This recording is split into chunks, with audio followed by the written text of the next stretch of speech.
How to add Pinterest widget on Android. Hi everyone, welcome to the channel. This is Rose and I'll walk you through how to add Pinterest widget on Android device. Watch the video till the end and without further ado, let's begin.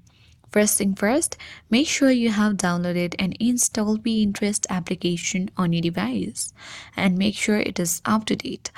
Now you need to tap on the home screen of your Android phone, and at the bottom you'll find different icons like wallpaper, icons, widgets, layout, transitions, and more.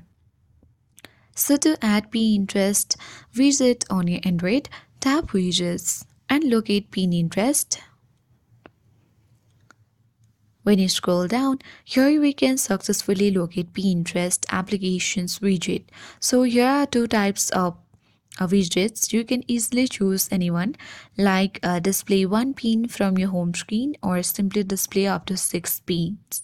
So you can easily choose which widget you want. Suppose let's tap for 4 by 2, and here you can easily tap the down button at top right and wait until it is loading. And as you can see that we have successfully added Pinterest widget on our Android device.